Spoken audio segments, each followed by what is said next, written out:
Salut à tous et bienvenue ici à Linnanmäki, la dernière étape et la plus attendue de ce trip en Finlande. On a récupéré nos petits bracelets, ça commence à faire une belle petite collection au poignet là. Ce parc il est situé en plein cœur de Helsinki et il y a une sacrée collection d'attractions quand même à faire ici. Les horaires d'ouverture sont pas si larges que ça, elles sont un petit peu décalées en fait. Le parc vient d'ouvrir, il est 13h et il est ouvert jusqu'à 21h ce soir. J'ose espérer que la fréquentation sera très calme pour qu'on puisse avoir le temps de tout faire parce qu'il y a vraiment beaucoup de choses à découvrir. Des coasters, mais aussi des flat rides, des dark rides, bref, un choix assez large, assez complet avec la pièce maîtresse qui est bien entendu Taiga, dont on reparlera un petit peu tout à l'heure. En attendant, on découvre complètement le parc, on ne sait pas par quoi on va commencer. Quoi qu'il en soit, c'est parti pour cette journée ici qui va être riche et intense à Linnanmäki.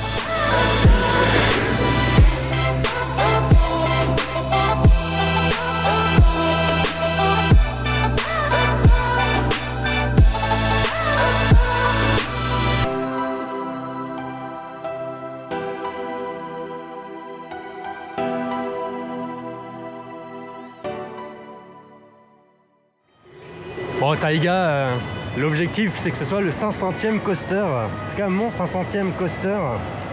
Donc on va se le garder un petit peu pour plus tard parce qu'il m'en reste encore quelques-uns avant d'atteindre le 500.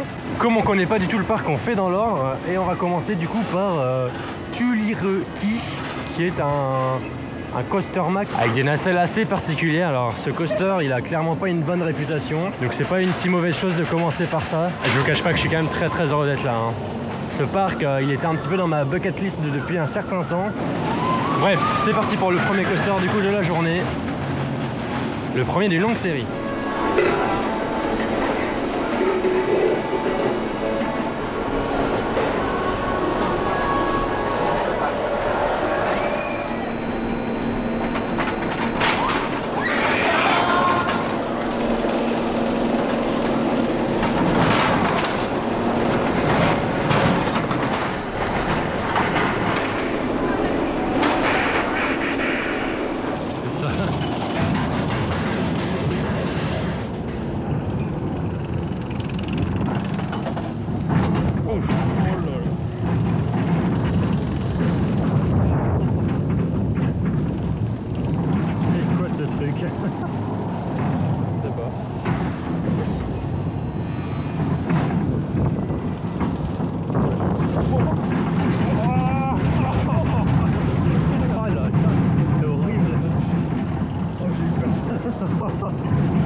Il n'y a pas de quoi être fier, Roland, là.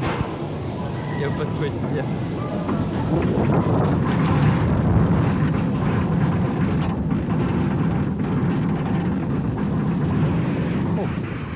Il est très bizarre ce coaster, il est surtout très mauvais en fait. On a l'impression que les trains sont mis sur des énormes ressorts, ce qui fait que ça tremble dans tous les sens, ça tape de partout.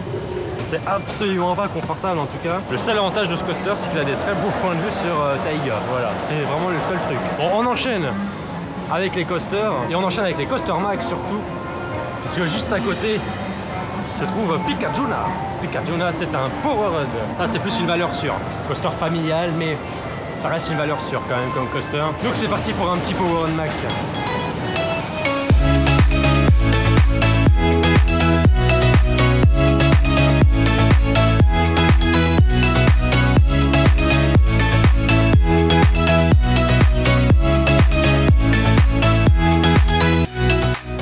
Bien, on enchaîne hein, les coasters mission 500. Hein. Il n'en reste plus beaucoup d'ailleurs. Hein. Là, juste devant nous, nous avons Ukko. Ukko, c'est ce qu'il y a derrière moi là, le gros truc jaune. C'est un coaster en Horror jaune. Je sais plus exactement c'est quoi le nom de ce modèle de série. J'avais pu tester la version XXL à Parc de Atracciones de Madrid il y a déjà un certain temps de ça. Là, c'est vraiment la version classique où juste on monte et on descend, quoi. Mais avec un sacré retournement tout en haut. Et des trains avec des labarres. Il y a vraiment ce côté très effrayant sur ce coaster. Bref, on va aller tester ça.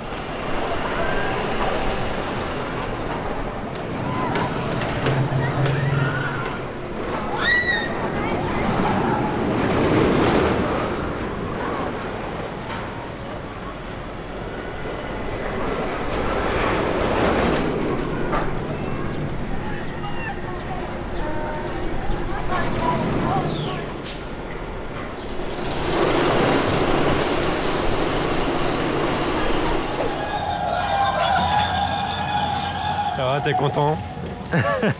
Eh oui, il faut faire tous les crédits ici. Donc là, nous sommes dans Pilotis, qui est un petit powerade vraiment un peu ridicule, hein, on va pas se mentir, mais bon. Un crédit est un crédit. Par contre, chose qui est à noter sur ce crédit, justement, c'est qu'il est gratuit. Donc, pas besoin du bracelet illimité pour pouvoir le faire. Alors bon, dans tous les cas, il faut bien le bracelet pour faire les autres trucs. Mais c'est quand même à noter et à savoir si jamais. Et par contre, là, juste à côté, il y a quelque chose qui est un peu plus intéressant. C'est un polype Schwarzkopf à l'ancienne, un peu comme les foires allemandes. Et ça, j'aime beaucoup. Donc, je pense qu'on va aller se faire un petit tour de ça. Et du coup, je vous propose un petit pêle-mêle.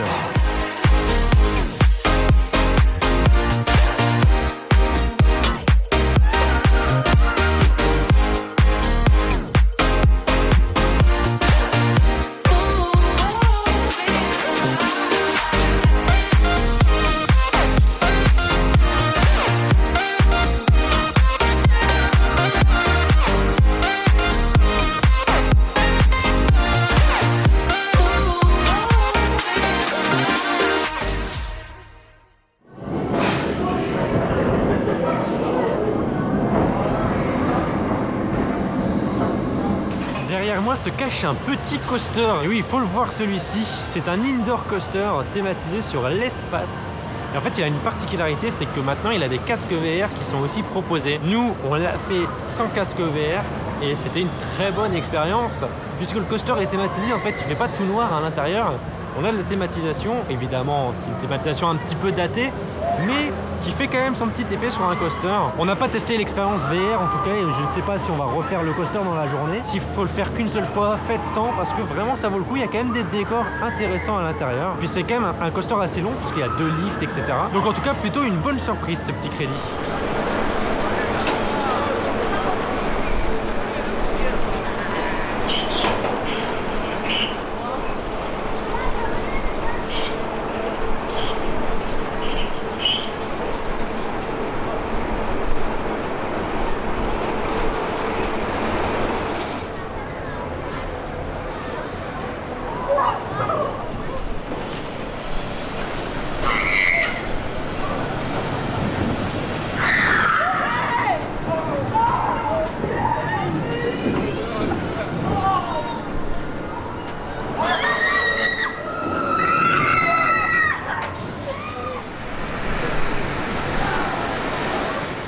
De faire Girnu, qui est un Force Dimension Coaster de Intamin. Ce truc là. Alors, on avait déjà fait la version XXL à Grönalund qui était vraiment hyper intense, peut-être un peu trop même. Là on est vraiment sur le petit modèle de base et c'est toujours aussi intense, sauf que comme c'est plus court, bon, on l'apprécie peut-être mieux. C'est assez impressionnant quand même la manière dont on se retourne, mais ça reste pas pour autant inconfortable. C'est une bonne bête, c'est un bon coaster. Et en parlant de bon coaster, je crois qu'on a atteint le compte là. Je crois que la mission Taiga va arriver à son terme. C'est à 499. Juste devant nous, oui, à l'entrée de Taiga. C'est parti pour le 500e.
ça y est, nous avons fait Taiga 2 fois. Une fois à l'avant, une fois à l'arrière. Sur les 2 premiers tours qu'on a eu, du coup, ce que je peux dire pour l'instant en tout cas, c'est que l'arrière est bien meilleur. Vraiment l'arrière, on sent tout le potentiel du coaster avec des airtime vraiment bien cachés, des petites accélérations à certains moments bien cachées aussi. Là où à l'avant, c'est vrai que le tour, on est un peu resté sur notre fin. C'était très bien évidemment. Ça reste du Intamin, ça reste un launch coaster, donc c'est excellent. Mais on est resté un peu sur notre fin, alors que là, le tour à l'arrière, vraiment, il était magistral. On reviendra dessus vraiment en détail. On a bien encore un peu plus détaillé en conclusion. Nous, maintenant, on va changer un petit peu des coasters, là, parce qu'on a fait que ça depuis le début. On va essayer de faire quelques petites dark rides et autres attractions. Et notamment, il y a un petit dark ride juste à côté de Taiga, une sorte de train fantôme un petit peu. Donc on va aller découvrir ça.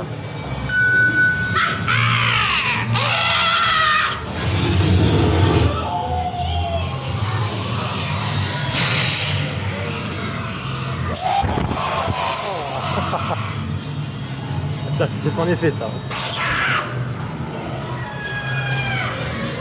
Et ben c'est plutôt effrayant quand même comme truc. Franchement pour les enfants c'est limite. Il y a de très bonnes idées en tout cas. C'est des petites scènes qui se déclenchent au moment où la nacelle en fait elle vient devant, parce que sinon à l'intérieur c'est vraiment tout noir. Et ce que je trouve vraiment intéressant aussi, c'est qu'il y a des petits effets 4D dans la nacelle, des petits moments où il y a un petit peu de vent, où il y a un petit truc qui nous touche dans le dos. Ça c'est vraiment des petites choses qui ajoutent à la surprise en fait. Et moi je me suis fait avoir aussi au niveau de l'écran là. C'est quand même très noir, très sombre, mais en même temps les personnages sont pas si effrayants que ça au niveau des scènes. Donc en tout cas c'est plutôt bien amené. Ah oui, c'est vrai.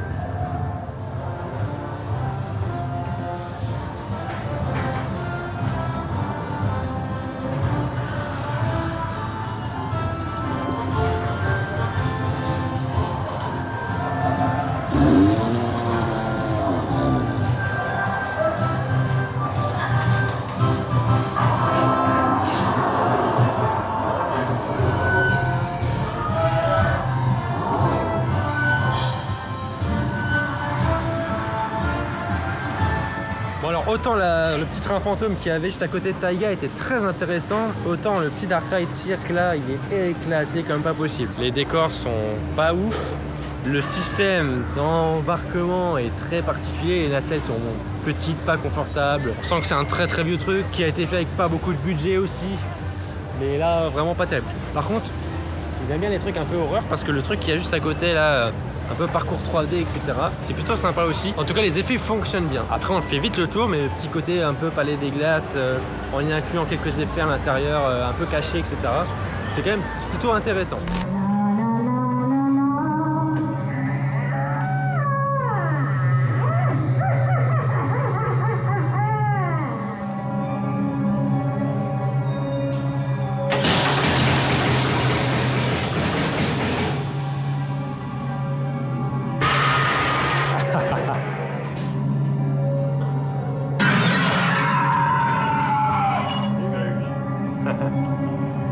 Et il y a ce truc là aussi là.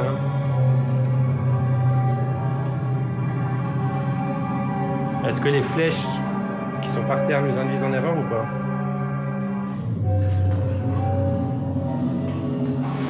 Bon, il est temps de se rafraîchir un peu dans le raft.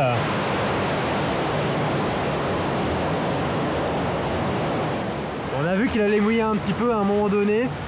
En tout cas, début plutôt bien thématisé. Ce qui est cool aussi, c'est qu'on passe juste en dessous du spinning. Oh là là, oh, oh, j'en ai pas un.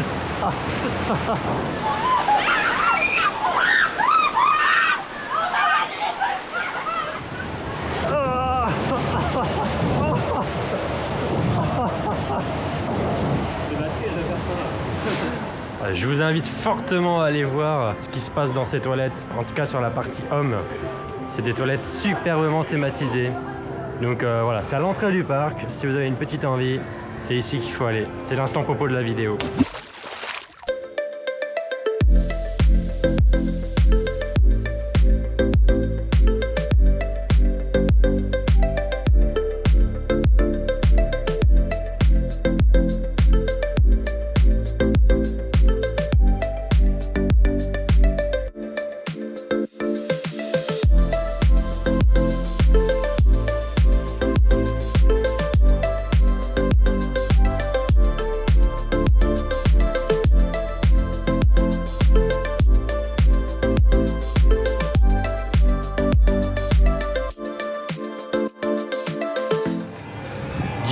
autre coaster hormis Taiga qui nous interpelle ici à l'Inanmaki. C'est un très vieux coaster, un wooden coaster plus précisément. Alors son nom je l'ai sous les yeux parce que je mets de l'anti-sèche. Hein. C'est Vuo Ristorata, même avec l'anti-sèche j'ai du mal. La particularité de ce wooden, eh bien c'est que il fonctionne avec des breakmasters, avec des personnes qui sont dans le train et qui vont venir freiner d'eux-mêmes le train. C'est clairement le meilleur métier du monde, on va pas se mentir. Faire des coasters toute la journée. Bon, je pense que ça doit être quand même assez éreintant physiquement. En tout cas, c'est la première fois que je vais tester ce type d'attraction, ce type de wooden coaster. Il y en a encore très peu qui fonctionnent en Europe, peut-être même ailleurs dans le monde, mais principalement en Europe. Je suis très curieux de découvrir tout ça. C'est aussi un petit morceau d'histoire, ce wooden, il date des années 50, donc c'est quand même assez vieux. Alors, les fameux breakmasters ici qui sont affichés. Donc il y a une bonne équipe hein, quand même, ils sont assez nombreux, qui sont un peu les pilotes du coaster entre guillemets. C'est vraiment intéressant, en tout cas comme façon de voir les choses, c'est vraiment une bizarrerie très curieux. Bref, on va aller découvrir ça maintenant.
Ça sent le vieux, ça sent l'histoire, mais en même temps c'est tellement bien d'avoir fait ce truc. C'est une très bonne surprise quand même parce que on a un coaster qui est quand même plutôt confortable. Évidemment il y a quelques à-coups dans les creux, mais on est quand même sur un coaster qui date de 1951, je le rappelle. Il y a quand même des petits moments où on décolle un peu du siège, hein. Il suffit qu'on soit bien placé dans le train et notamment des drops un petit peu en double down où à tout moment en fait on décolle clairement du siège. C'est vraiment une très bonne expérience quand même. C'est un sacré coaster, clairement. En tout cas, ça fait vraiment partie des attractions mythiques ici de l'Inanmaki. Et puis voilà, c'est un morceau d'histoire. Là, vraiment, là, ça fait plaisir. Et c'est une certaine quand même émotion de faire ce genre de coaster encore aujourd'hui.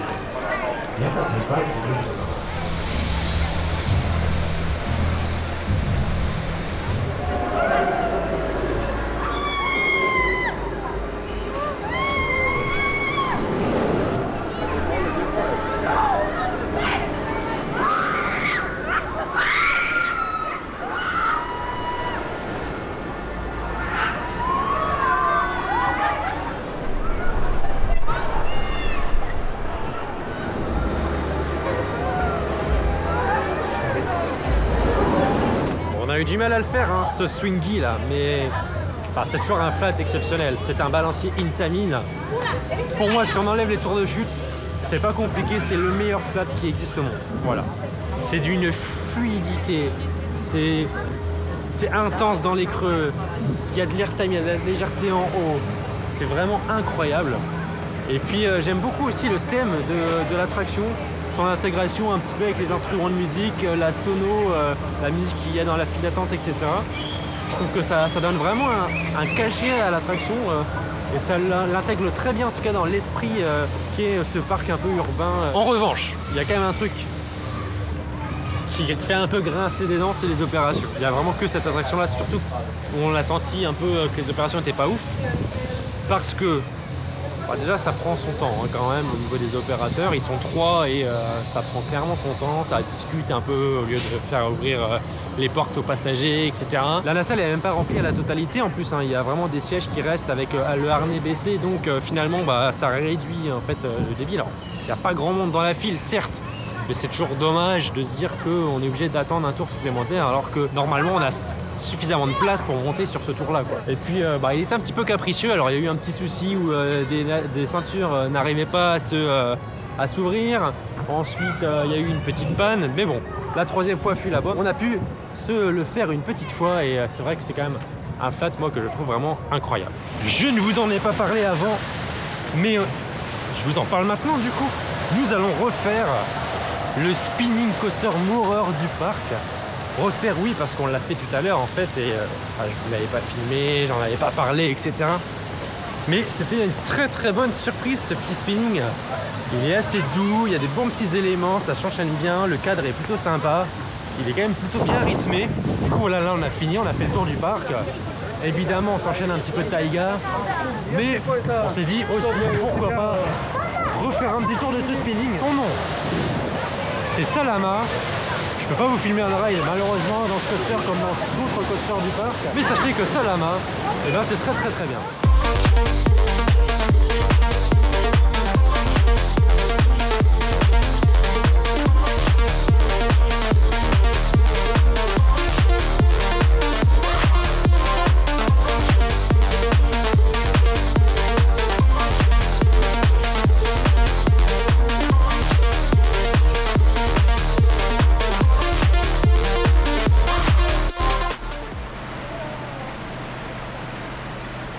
Et voilà, ça y est, fin de journée. Évidemment, quand on a fini avec des tours de taïga, vous vous en doutez bien. On va revenir un petit peu plus en détail sur ce coaster. On en a parlé déjà un petit peu plus tôt dans la vidéo, mais c'est vrai qu'il est quand même très très très bon. Notamment et surtout à l'arrière, on sent vraiment dans tous les changements de direction, les différents S-turns, les airtime qu'il peut y avoir. Le meilleur passage, c'est vraiment à un moment donné où on remonte, on a une sorte de S-turn. Et en fait, on commence à se lever du siège et là, on redescend.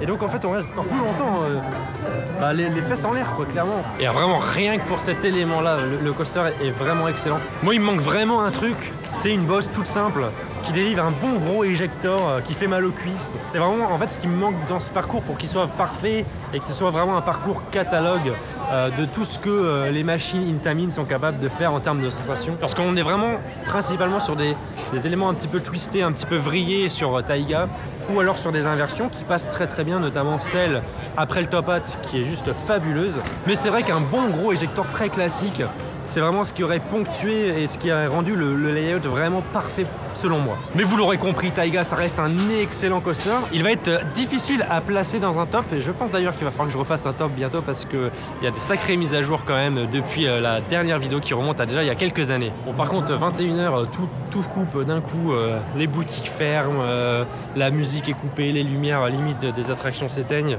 Je trouve ça un petit peu dommage de pas laisser ça un peu plus longtemps. Déjà, ça casse un peu l'immersion, l'ambiance dans laquelle on était toute la journée. Là, c'est vraiment un retour à la réalité très brutale, quoi. Bref, en tout cas, c'est la fin de cette vidéo et c'est aussi la fin de ce trip en Finlande. J'espère que tout ça, ça vous aura plu. N'hésitez pas à aller voir les 2 précédentes vidéos qui sont déjà disponibles sur Power Park et sur Sarkianiemi. Il y a aussi une vidéo organisée un trip qui va arriver très prochainement pour vous expliquer un petit peu l'organisation de tout ce voyage en Finlande et surtout combien ça nous aura coûté. En tout cas, si jamais la vidéo vous a plu, eh bien n'hésitez pas à vous abonner, à me suivre sur les différents réseaux. En tout cas, on ne peut pas rêver mieux que cette petite vue de fin là, avec Taïga sur ses plus belles couleurs et ses plus belles courbes. Alors il fonctionne plus forcément, mais ouais, c'est quand même un très très beau coaster visuellement. Malheureusement, les plus beaux points de vue, bah, ils sont ici en fait. Ils sont à l'extérieur du parc et pas à l'intérieur. C'est peut-être ça qui est un petit peu dommage aussi, mais bon. Bah, c'est vraiment une très belle bête que je vous conseille fortement d'aller tester. Je vous dis à très vite. Allez, salut!